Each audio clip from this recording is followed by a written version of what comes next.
I planned my wife's perfect birthday surprise. String quartet, slideshow, everything. The night before, I found her phone unlocked. 5 years of lies. So I vanished. She woke up to an empty house and a cancel party. But here's the twist. I threw it anyway. Just not for her. My name is Daniel Grayson. I'm 42 years old, and until 3 weeks ago, I thought I had a pretty good life. I work as Director of Communications at Riverside Community College in Portland, Oregon. Stable job, decent salary, nice house in the suburbs. My wife Daphne and I have been married for 8 years. She brought her daughter Skylar into the relationship when the girl was 6. I never saw Skylar as a stepdaughter. She was just my kid. Daphne worked as a project coordinator at Henderson Associates, a mid-sized architecture firm downtown. That's where she met Kyle Dawson, the senior project manager. That's where everything fell apart. It happened on a Tuesday night, October 17th, to be exact. I remember because I've been planning Daphne's 38th birthday party for weeks. I had the venue booked, the catering ordered, even hired a string quartet because she loved classical music. The invitations were already printed. I'd put together a slideshow with photos from our whole relationship, every vacation, every holiday, every stupid selfie we'd ever taken. I was sitting in my home office going over the final guest list when I heard her phone buzz on the kitchen counter. She was upstairs taking a bath. The lavender scent drifted down the hallway, mixing with the smell of the chicken I'd made for dinner. Everything felt normal, peaceful even. Her phone buzzed again, then again. I walked into the kitchen thinking it might be her sister Amber or her mom Julia. Maybe something important. When I picked up the phone, the screen was already unlocked.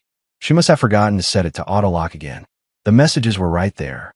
A thread labeled work, Kyle D. Except they weren't talking about work. Can't wait for Friday. Same hotel. Room 412 again. They know us there now. LOL.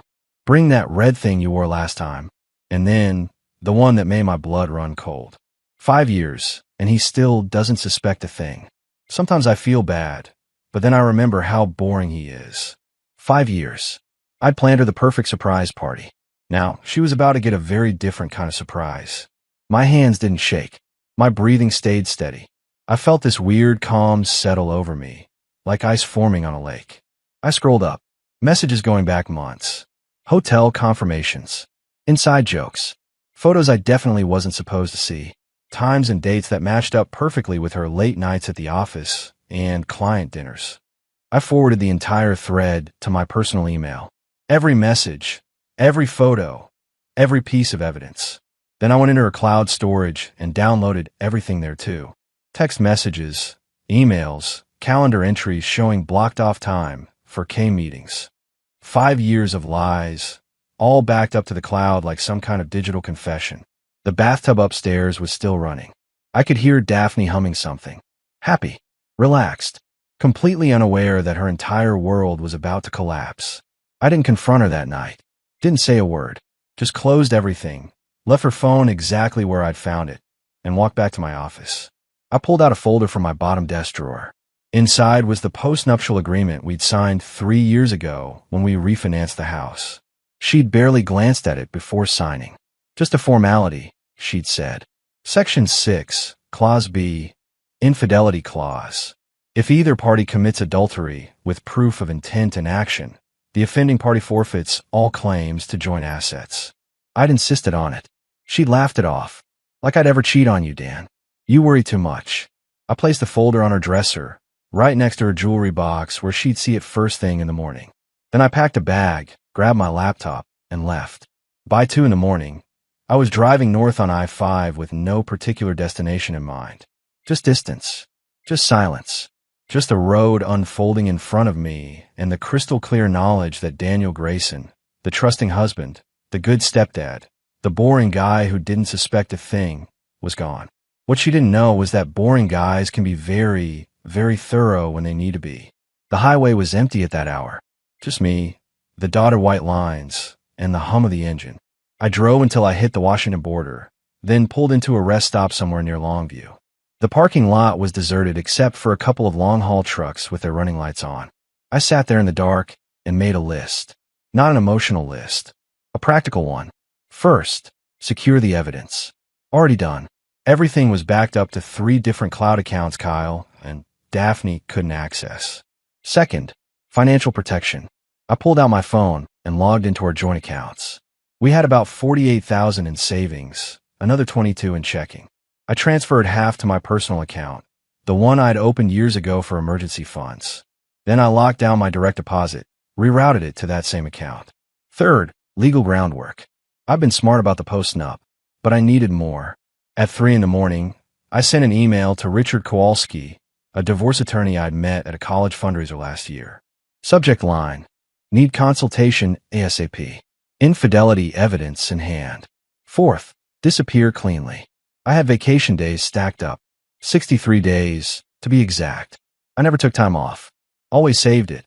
Always thought we'd use it for some big trip that never happened. I drafted an email to my boss explaining a family emergency required immediate leave. Vague enough to be believable, specific enough that no one would ask questions. I sent it at 6 a.m. when I knew he'd be checking messages before his morning run. By 7, I was parked outside of Wells Fargo in Olympia, waiting for them to open.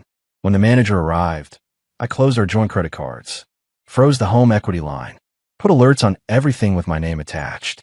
If Daphne tried to drain accounts or run up debt, I'd know within minutes. The manager, a woman in her 50s named Patricia, gave me a sympathetic look when I explained I was protecting assets during a separation. Smart move, Patricia said. You'd be surprised how many people wait until it's too late. I wasn't going to be one of those people. Next stop, a storage unit facility off I-5. I rented a 10 by 10 under my name only. Paid cash for 6 months up front. Inside, I stashed everything I grabbed from the house. Important documents, backup hard drives, some personal items I didn't want disappearing. I also left a sealed envelope with copies of all the evidence. Insurance, in case Daphne tried something desperate. By noon, I was checking into an extended stay hotel in Tacoma under my own name. No hiding, no fake identities. I wasn't running from the law. I was running from a liar. I lay on the stiff hotel bed and stared at the ceiling. My phone had 17 missed calls from Daphne, 12 text messages, 3 voicemails. I didn't listen to any of them, didn't read the texts, just watched the notifications pile up like snow against a window. She was panicking. Good. Around 2 p.m., my phone buzzed with a call from Amber, Daphne's sister. I answered that one. Daniel, what the hell is going on? Amber's voice was sharp with worry. Daphne is losing her mind. She says you left in the middle of the night with no explanation. Ask your sister what she's been doing every Friday for the past 5 years, I said calmly. Then I hung up. I turned off my phone and slept for the first time in 36 hours. When I woke up, it was dark outside. I felt clear, focused, ready. This wasn't about revenge. This was about control. And for the first time in 5 years, I had it. 3 days after I left, someone knocked on my hotel room door at 7 a.m. I wasn't expecting anyone. Hadn't told anyone where I was staying except Richard, my attorney, and he wouldn't show up unannounced. I looked through the peephole and felt my chest tighten. Skylar. She stood there in her school hoodie and jeans, backpack slung over one shoulder, looking nervous and determined at the same time. 14 years old and already taller than her mother. I opened the door. Sky, what are you doing here? Does your mom know where you are? No, she said quietly. Can I come in? I stepped aside and let her in. She walked past me and sat on the edge of the bed, hands clasped between her knees. I'd never seen her look so serious. How did you find me? I asked, staying near the door. I track your phone, Skylar said. You showed me how to do it last year, remember? In case of emergencies. This felt like an emergency. Smart kid. Too smart, sometimes. You need to tell your mother where you are, I said. She's probably losing her mind right now. Skylar looked up at me, and I saw something in her eyes I hadn't expected. Anger. I don't care what Mom thinks right now, she said. I need to talk to you. About her. About what she's been doing.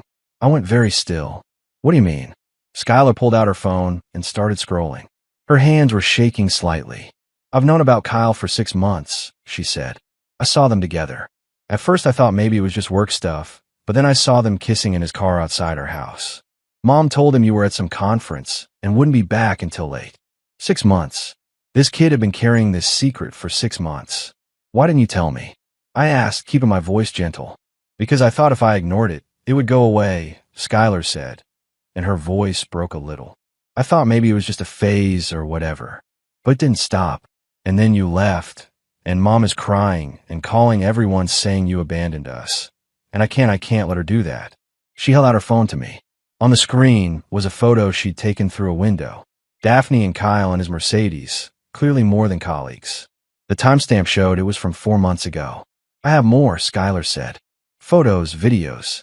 I started documenting everything after the first time because I thought maybe I could use it to make her stop.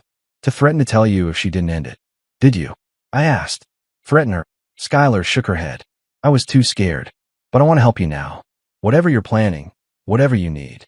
She shouldn't get away with this. I sat down next to her and put my arm around her shoulders.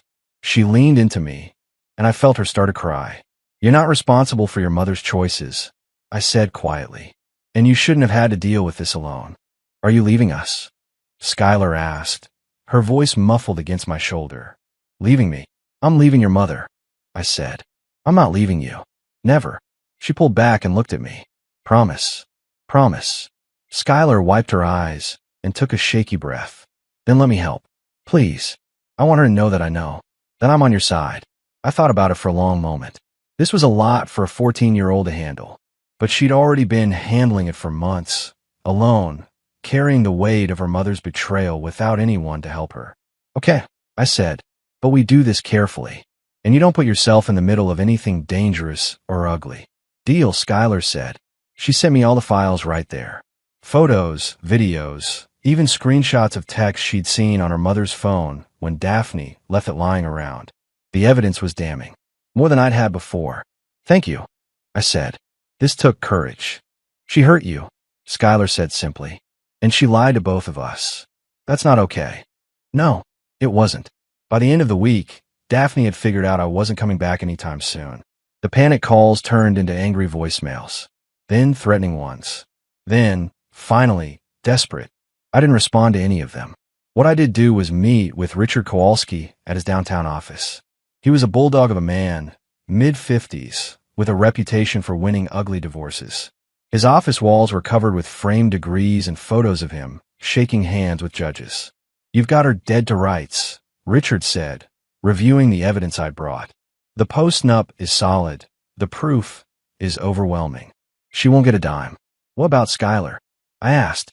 I want to make sure she's protected. Richard leaned back in his chair. Skylar's 14.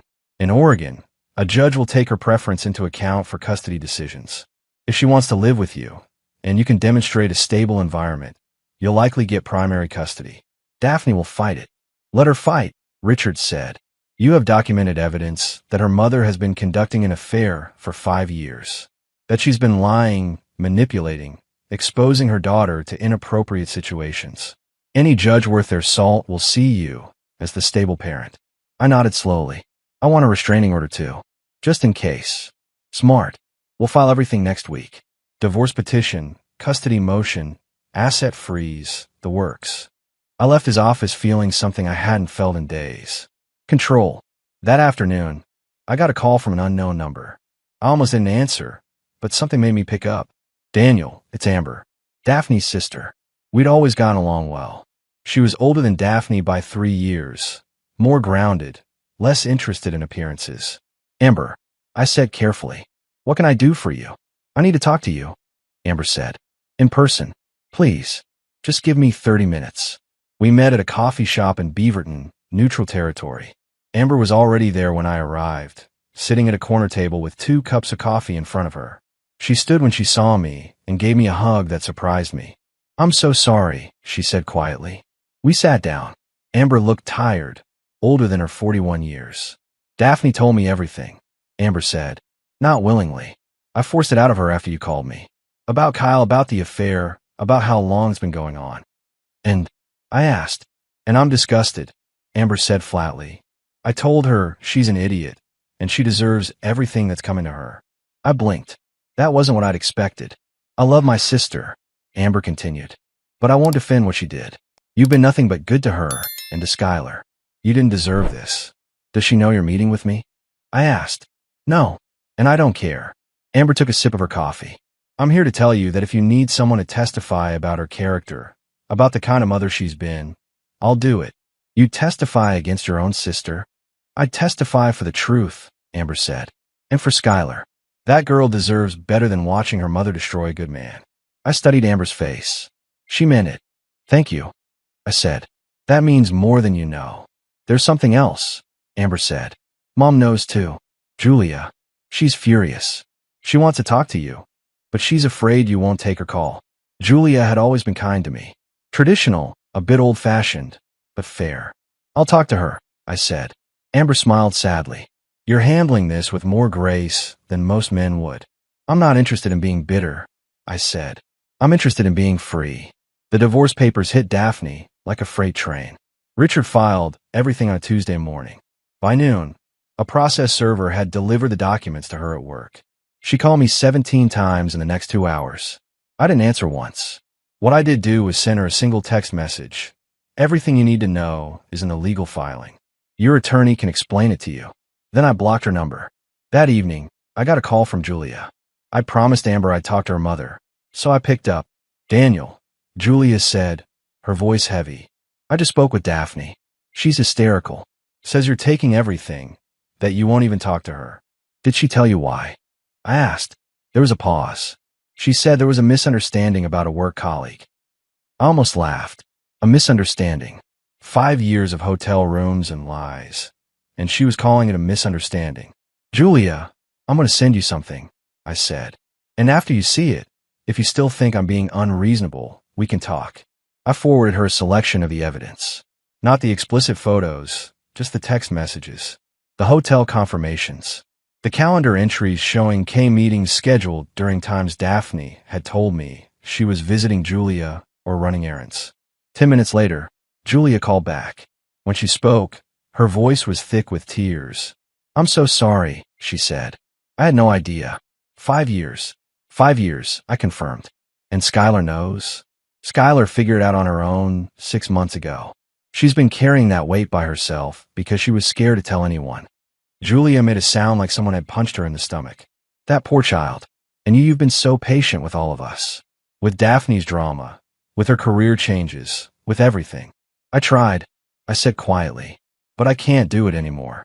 I understand, Julia said. And I want you to know, whatever happens in this divorce, I'm not taking her side. What she did is unforgivable. You have my support. And if you need me to speak on your behalf regarding Skylar, I will. 2 family members willing to testify against Daphne. Richard had been right. This was going to be a bloodbath. The following week, I got word through Richard that Daphne had hired Sharon Kellerman, one of the most aggressive divorce attorneys in Portland. Sharon had a reputation for scorched earth tactics. She didn't win by being fair. She won by being brutal. Let her bring her best, Richard said when we met to discuss strategy. We have the evidence, we have the post-nup, and we have witnesses. Kellerman can't spin her way out of a 5-year affair with documentation. What about Skylar? I asked. Will she have to testify? Possibly. Depends on how hard Daphne fights the custody arrangement. But Sky's old enough that the judge will interview her in chambers privately. She won't have to face her mother directly. That was something, at least. 2 days later, Sharon Kellerman sent over a counteroffer. Daphne was willing to admit to brief indiscretion in exchange for 50% of all assets and primary custody of Skylar with me, getting supervised visitation every other weekend. I read it twice to make sure I wasn't hallucinating. She thinks I'm going to accept this. I asked Richard over the phone. She's testing the waters, Richard said, seeing if you'll fold to avoid a public trial. It's standard intimidation. Tell her to go to hell, I said, politely. Richard chuckled. I'll phrase it more professionally, but the sentiment will be clear. That evening, Skylar video called me from Amber's house. Daphne had been getting increasingly unstable, and Amber had offered to let Sky stay with her until things settled down. Mom hired some shark lawyers, Skylar said. She keeps telling me I'll have to choose between you guys in court, that the judge will make me pick. That's not how it works, I assured her. You'll talk to the judge privately. No one will force you to choose in some dramatic courtroom scene. Your mom is trying to scare you. Well, it's working a little, Skylar admitted. But I'm not changing my mind. I want to live with you. We'll make it happen, I promised. Just hang in there a little longer. After we hung up, I sat in my hotel room and thought about how Daphne must be feeling right now. Her perfect image shattered. Her family turning against her. Her daughter choosing me over her. Part of me almost felt sorry for her. Almost. But then I remembered 5 years of lies. 5 years of coming home to someone who looked me in the eye and lied about where she'd been, who she'd been with, what she'd been doing.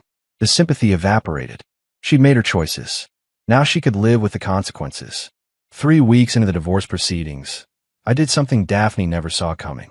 I threw the birthday party. Not for her. For Skylar.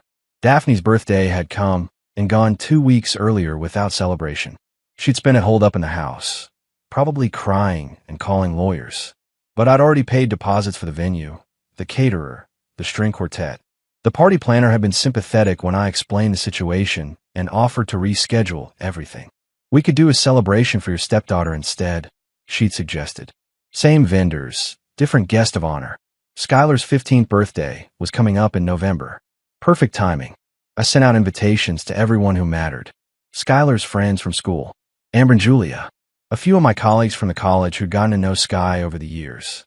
Even some of Daphne's old friends who'd quietly reached out to express their support for me. Daphne wasn't invited. The party was held at the same riverside venue I'd booked for Daphne. Floor-to-ceiling windows overlooking the Willamette River. Elegant without being pretentious. The string quartet played while people mingled.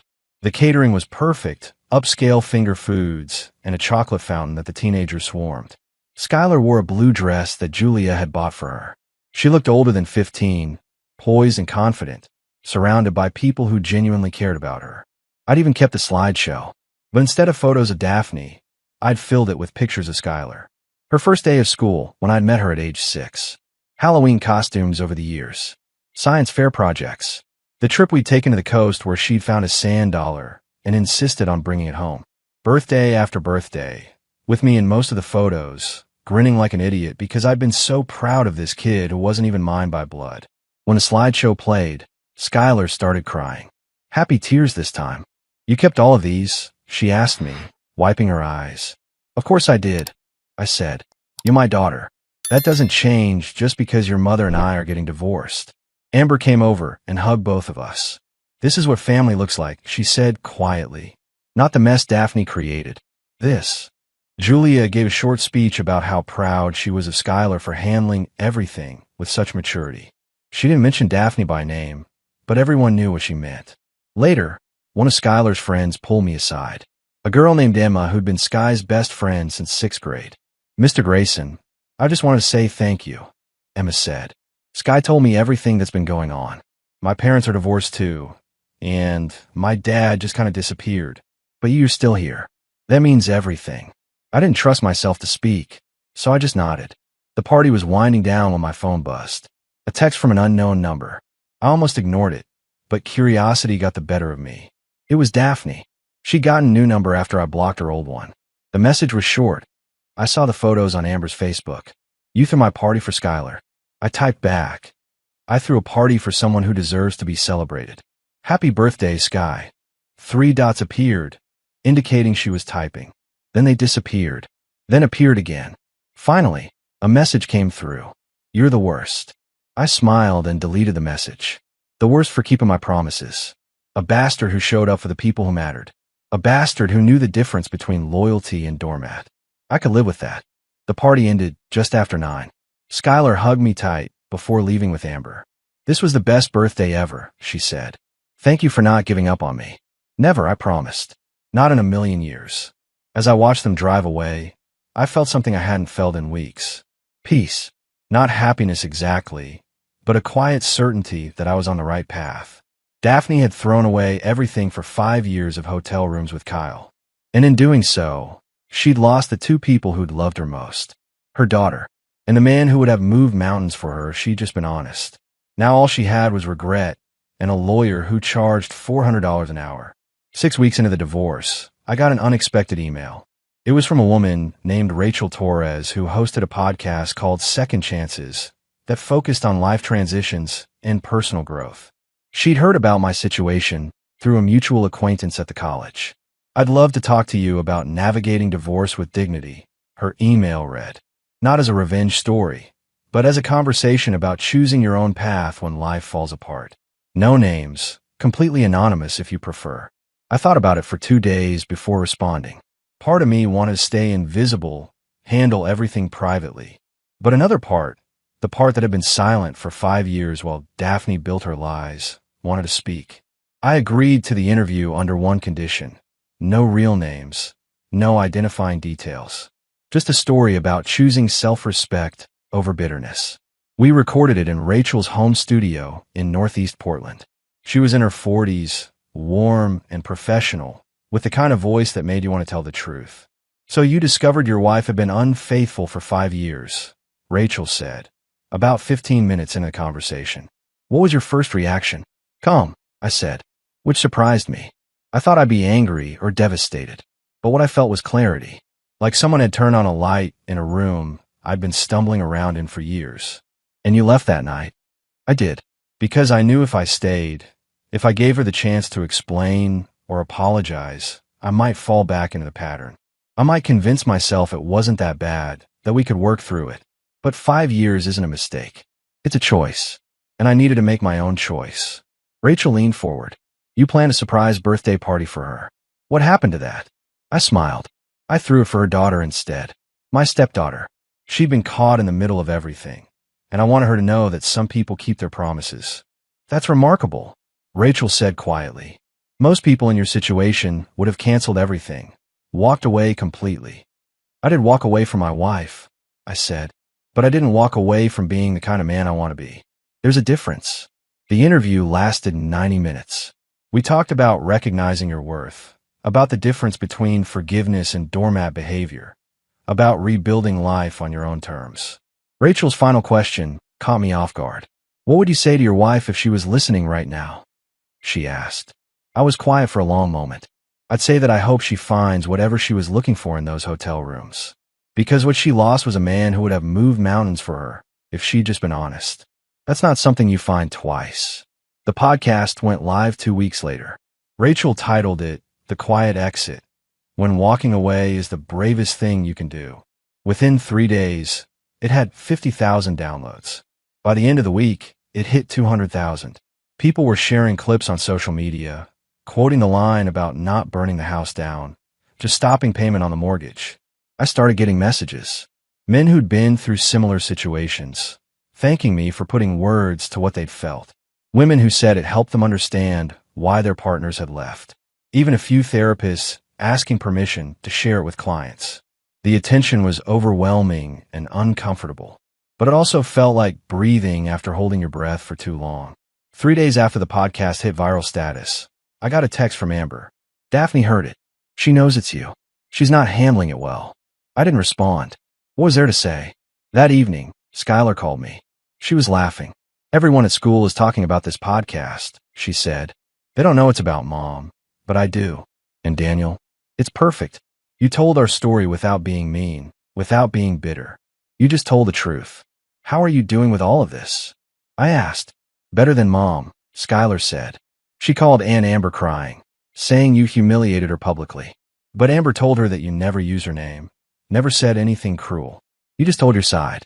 And if she feels humiliated, maybe that's because she knows what she did was wrong. Smart kid. Too smart sometimes.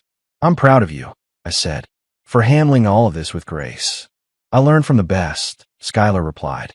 After we hung up, I sat on the deck of my hotel room and watched the sunset over Portland. The city lights were starting to flicker on, one by one, like stars falling upward. I thought about Daphne listening to that podcast, hearing her story told from my perspective for the first time, realizing that I wasn't the boring, clueless husband she'd painted me as, that I'd been paying attention all along.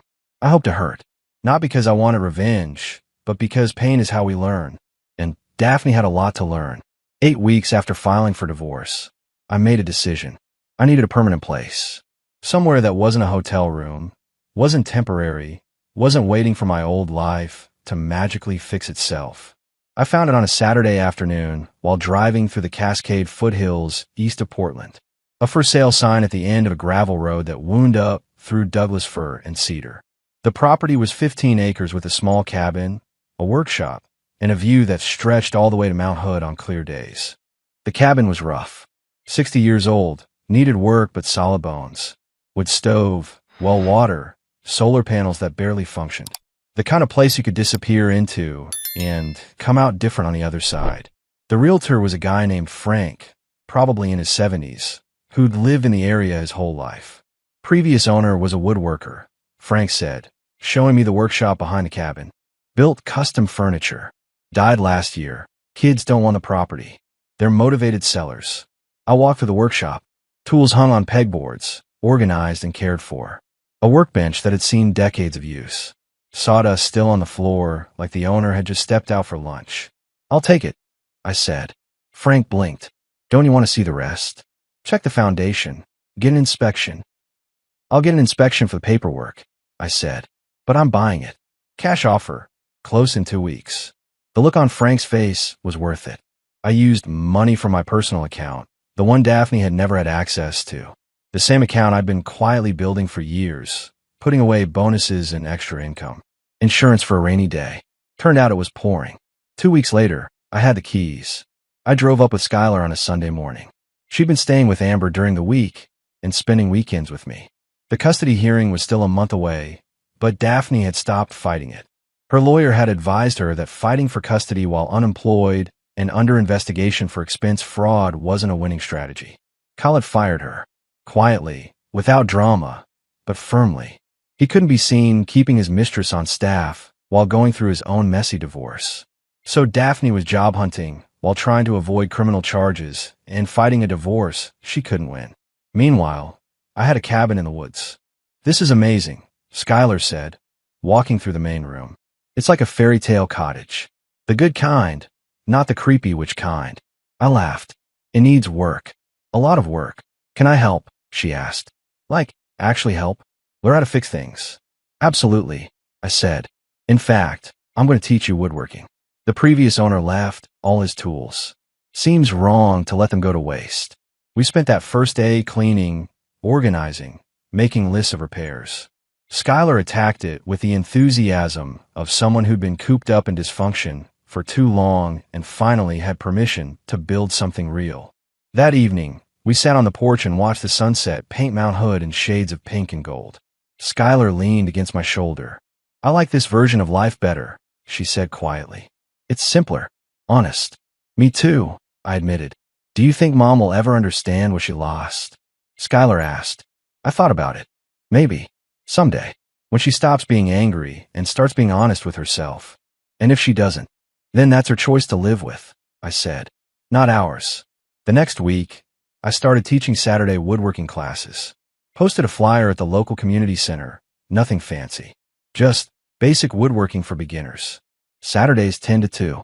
Learn to build something that lasts. 6 people showed up the first week. By week 3, I had a waiting list. Most of them were men going through their own versions of what I'd experienced. Divorces, job losses, life transitions. They came to learn how to use a saw and a plane, but what they really needed was a place where they didn't have to pretend everything was fine. We built simple things at first. Cutting boards, small shelves, picture frames. But it wasn't really about the projects. It was about the process. Taking raw materials and shaping them into something useful. Sanding away the rough edges. Creating order from chaos. One of the guys, a veteran named Tom going through a brutal divorce, said it best. This is cheaper than therapy and more useful than a bar. I couldn't argue with that. 4 months after the divorce was finalized, Daphne showed up at my cabin. I didn't know how she'd found the address. Maybe Amber told her. Maybe she hired someone to track me down. Either way, there she was on a Saturday afternoon, standing at the bottom of my driveway looking uncertain and small. I was in a workshop with 3 students, teaching them how to use a hand plane. Tom, the veteran, spotted her first. Daniel, you've got company, he said quietly. I looked up and saw her through the open door. My first instinct was to tell her to leave, but something in her posture stopped me. She wasn't here to fight. She was here to surrender. I excused myself and walked out to meet her. We stood there in the gravel, 10 feet apart, like strangers meeting for the first time. How did you find me? I asked, keeping my voice neutral. Your attorney gave Skylar the address, Daphne said. For emergencies. She didn't tell me, but I saw it written down. This is an emergency. I asked. For me it is, she said quietly. Can we talk? Just for a few minutes. I considered sending her away, but curiosity won out. I gestured toward a bench near the tree line, away from the workshop where my students could still see us, but not hear us. We sat down, maintaining careful distance between us. "I'll listen to your podcast," Daphne said. "About 15 times, actually. And every time, I kept waiting for you to say something cruel, something vindictive. But you never did." "What would be the point?" I asked. "Most men would have destroyed me publicly," she said. "Used my name, share the photos, made me into a villain. But you told your story without making me into a monster." "You're not a monster," I said. "You're just someone who made terrible choices." Daphne flinched. "I lost everything, Daniel. My job, my reputation, my family. Julia barely speaks to me. Amber is polite but distant. Skylar lives with you full-time and sees me every other weekend like I'm some kind of babysitter." "You did that to yourself," I said calmly. "I know," she whispered. "I know I did. And I wanted to come here and tell you that I understand now. What I threw away. Who you were. What we could have been if I hadn't been so stupid and selfish." I waited. There had to be more. "I'm in therapy," Daphne continued. "Real therapy, not just the court-ordered stuff.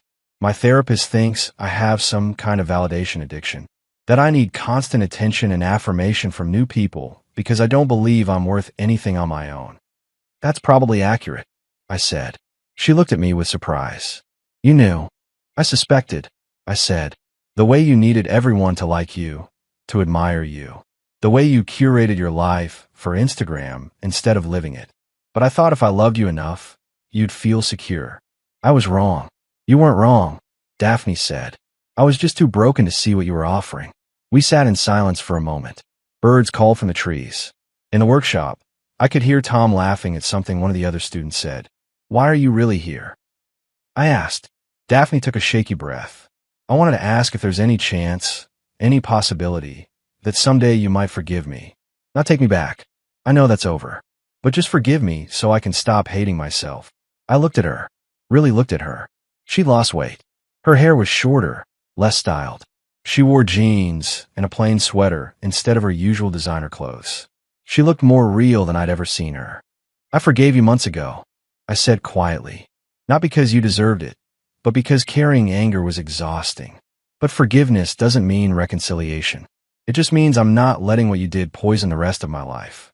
Tears streamed down her face. "Thank you. That's more than I deserve." "Probably," I agreed. "But Daphne, you need to do something for me." "Anything," she said. "Stop punishing yourself and start building a real life. Get the therapy you need. Be honest with people. And most importantly, be a real mother to Skylar. Not the Instagram version. The actual, show up and do hard things version." "I'm trying," Daphne said. "It's harder than I thought." "Most real things are," I said. She stood up, wiping her eyes. "I should go. I just needed to say this face to face." As she walked toward her car, I called out, "Daphne." She turned back. "I hope you find what you're looking for," I said. "Just make sure it's real this time." She nodded and drove away. Tom came out of the workshop a few minutes later. "Ex-wife?" he asked. "Yeah," I said. "How'd it go?" "Better than expected," I admitted. "Turns out sometimes people do learn from their mistakes." "You think she'll actually change?" Tom asked. I shrugged. "Maybe. Maybe not. But that's not my problem anymore." We went back into the workshop and spent the rest of the afternoon teaching people how to turn rough wood into something beautiful. 9 months after the divorce, my life looked nothing like it had before. The cabin was fully renovated. Skylar had her own room with a view of the mountains. The workshop had become a gathering place for men rebuilding their lives, one project at a time. I'd started a YouTube channel documenting the builds. Nothing fancy, just me talking through techniques while working on furniture. It had grown to 30,000 subscribers. People said they found it calming, meditative. A few even said it had saved them during dark times. The college had offered me my old job back, but I declined. I was making enough from the classes, some commission furniture work, and ad revenue from the channel. More importantly, I was happy. Actually happy, not just comfortable. Skylar was thriving. Straight A's, made the honor roll, joined the robotics team. She spent weekdays with me and occasional weekends with Daphne when Daphne could get her act together. The relationship between them was healing slowly. Skylar had set boundaries, and surprisingly, Daphne was respecting them. Julia visited twice a month, bringing groceries and stories about her book club. Amber came up with her kids for camping trips. Even Tom from the workshop had become a regular fixture, helping with bigger projects, and offering the kind of quiet friendship that doesn't require constant maintenance. On a Sunday morning in early fall, I was sitting on the porch with coffee when a car I didn't recognize pulled up. A woman got out, mid-30s, with kind eyes and an easy smile. "Daniel Grayson?" she asked, walking up the path. "That's me," I said, standing. "I'm Melissa Porter," she said, extending her hand. I shook it. "I'm sorry to show up unannounced. I heard about your woodworking classes from the community center. I was hoping there might be room for one more student." "Classes are pretty full," I said, "but I can put you on the waiting list." "Actually," Melissa said, "I was hoping for something more specific. I'm starting a nonprofit that teaches job skills to people re-entering the workforce after incarceration. I want to include woodworking as one of the options. I was wondering if you'd consider consulting on the program." I stared at her. "You want me to teach ex-convicts woodworking?" "I want you to teach people who made mistakes how to build something meaningful," she corrected gently. "Same thing you're doing here, just with a different population." I thought about it. About Tom, who'd been lost before he found a hand plane and a purpose. About all the men who came through my workshop looking for something they couldn't name, but found in the simple act of creation. "Let me think about it," I said. "But I'm interested." Melissa smiled. "That's all I'm asking. Here's my card. No pressure, just possibility." After she left, I sat back down with my coffee and looked out of the mountains. 10 months ago, I've been a man whose wife had been lying to him for 5 years. A man planning a birthday party for someone who'd already checked out of their marriage. Now I was a man who taught people how to build things that lasted. Who'd created a space where broken people could come and slowly piece themselves back together. Who'd learned that sometimes the best revenge isn't revenge at all. It's building a life so good, so real, so authentic that the person who betrayed you becomes irrelevant. Skylar came out onto the porch, still in her pajamas, carrying her own cup of coffee. At 15, she'd started drinking it black, claiming it was more adult. "Morning," she said, sitting down next to me. "Morning, kiddo." "Was that someone looking for classes?" she asked. "Something like that," I said. "A woman who wants to start a program teaching woodworking to people getting out of prison." Skylar's eyes lit up. "That's amazing. Are you going to do it?" "I'm thinking about it." "You should," she said firmly. "You're good at this, at helping people find their way back." I put my arm around her shoulders. "When did you get so wise?" "I learned from the best," she said, echoing words she'd said to me months ago. We sat there in comfortable silence, watching the morning sun paint the mountains gold. Somewhere in Portland, Daphne was probably sleeping in, scrolling through her phone, trying to figure out how to rebuild a life she'd shattered. Somewhere out there, Kyle was dealing with his own consequences. But here, on this porch, in this moment, with this kid who'd chosen me even when she didn't have to, I had everything that mattered. The divorce had taken a lot. My marriage, my trust, a version of myself that believed love was enough. But it had also given me something. Clarity, purpose, the knowledge that I could survive betrayal and come out stronger on the other side. And it had given me this, a quiet morning on a mountain, a daughter who trusted me, and the deep satisfaction of building something real with my own 2 hands. That was worth more than any birthday party could ever be.